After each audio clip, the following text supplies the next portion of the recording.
Assalamualaikum warahmatullahi wabarakatuh. Saya Eli Susanti. Di sini saya akan menjelaskan tugas akuntansi pajak aspek fiskal dari aset lancar berupa kas dan setara kas dari investasi pada efek tertentu. Definisi kas dan setara kas. Kas adalah uang tunai yang paling likuid sehingga posisi biasanya ditempatkan pada urutan teratas dari aset. Yang termasuk dalam kas adalah seluruh alat pembayaran yang dapat digunakan dengan segera seperti uang kertas, uang logam, dan saldo rekening giro di bank. Menurut PSAK nomor 2, setara kas adalah investasi yang sifatnya likuid, berjangka pendek, dan yang cepat dapat dijadikan kas dalam jumlah tertentu tanpa menghadapi risiko perubahan yang signifikan. Definisi tabungan. Tabungan adalah suatu simpanan yang berasal dari pendapatan yang tidak digunakan untuk keperluan sehari-hari maupun kepentingan lainnya. Salah satu kemudahannya adalah dapat menarik tunai secara mandiri melalui ATM yang disebar oleh bank tersebut. Jenis-jenis tabungan yaitu 1. Tabungan konvensional, 2. Tabungan berjangka, 3. Tabungan bisnis, 4. Tabungan 5. Tabungan investasi, 6. Tabungan mata uang asing, 7. Tabungan rencana, 8. Tabungan anak.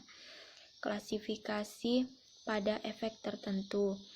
Efek dalam istilah bahasa Inggris security dalam surat berharga yang bernilai serta dapat diperdagangkan.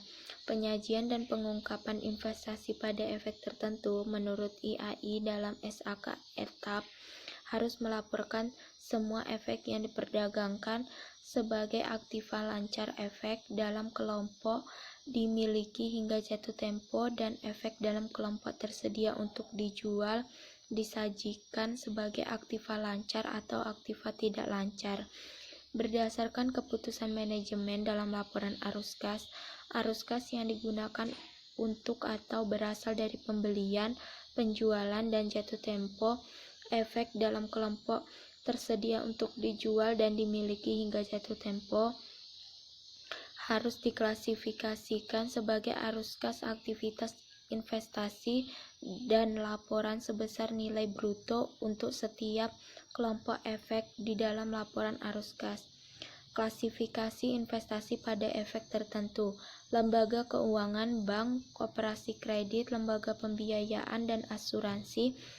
Perusahaan harus mengungkapkan setiap jenis efek utama yang dimilikinya sebagai berikut: 1. Efek ekuitas, 2. Efek utang yang dikeluarkan oleh pemerintah, 3. Efek utang perusahaan, 4. Efek utang yang dijamin hipotek, dan efek utang lainnya.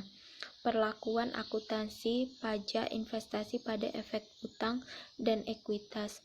Efek utang adalah efek yang menunjukkan hubungan utang piutang antara kreditor dengan entitas yang menerbitkan efek.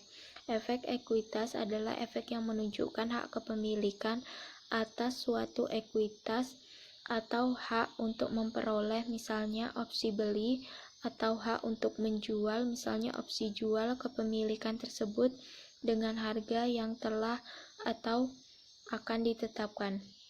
Klasifikasi efek utang dan efek ekuitas.